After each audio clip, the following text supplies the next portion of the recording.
Greek Economic Crisis Test Video by Sarah Plaxco. For over 6 years, Greece has been stuck in a financial crisis so big that countries around the world still cannot agree on a way to save the Greek economy. Yet how this crisis came to be often confuses people, as it actually evolved not from one problem, but from many very complex problems that include debt, the inability to issue more currency, lying to Eurozone about national deficit, and unemployment. These problems are carefully tied together to form what has left millions of people out of a job in one of the oldest countries in the world struggling to provide for its people.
How could this happen? One root cause of the economic crisis is at the fault of the people. When Greece adopted the euro, loans were cheaper, and this made buying expensive items more and more common because people could pay back the debt. But this ended up backfiring because soon everyone had debt and it became a national problem. This, paired alongside firing over 150,000 civil servants, a position that was promised to last a lifetime, caused many people to dip below the poverty line, and in some cases to become homeless. So the government had an issue. People who still hadn't paid back their debt were living on the streets with next to nothing. So the government borrowed money from other countries in the Eurozone.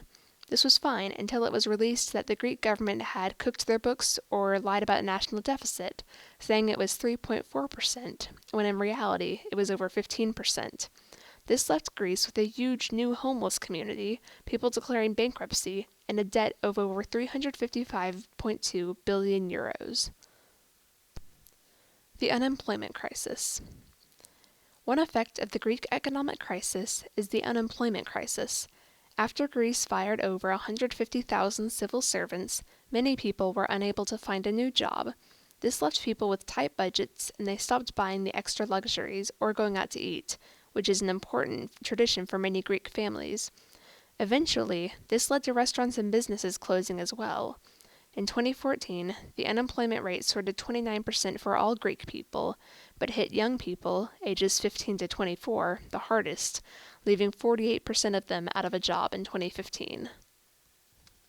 The Eurozone. The Eurozone is a lower branch of the European Union that keeps the central bank's stability and money supply/production in check. When it was established in 1999, Greece dropped its previous currency, the drachma, to be included in the first wave of countries to join. Most people now recognize that letting Greece join was a mistake, because when a country usually runs out of money, like Greece did in its economic crisis, it will just print more money and struggle with a weak currency for a few years before things swing back. However, this was not an option for Greece, because in the Eurozone, the central bank decides how much money gets printed based on the economic standings of all the Eurozone countries as a whole. The effects on Greece. The economic debt crisis has had a multitude of unintended ripple effects on Greece. Perhaps the most pressing, there are over 20,000 homeless people in Athens alone. Another issue in Athens were the four major riots that took place in years 2010 through 2012. 4 people died, and over 315 people were injured in these riots that destroyed entire streets in the capital city.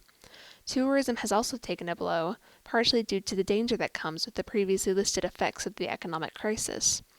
Greece is one of the oldest and most historically interesting countries in the world, and has long been a tourist hotspot. That is until around 2011, when people began to question the safety in Greece, and soon canceled trips that gave the country one of its main sources of income. Now only about a third of the museums, archaeological sites, and ruins remain open and staffed, and even less are open for more than a few days a week. In conclusion, while there is not a foreseeable end to this crisis without suffering and time, there are many options. Greece could raise taxes, cut spending, or even sell monuments or plots of land to other European countries. However, each of these has major downsides. People who aren't homeless barely have enough money to pay the taxes now.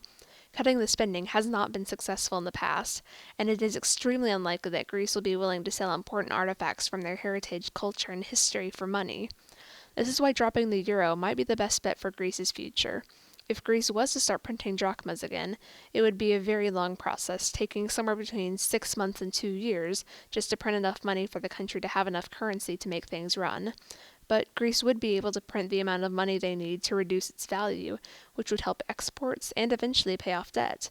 In short, this might be the best long-term solution for Greece if they hope to be respected as an economically stable country again.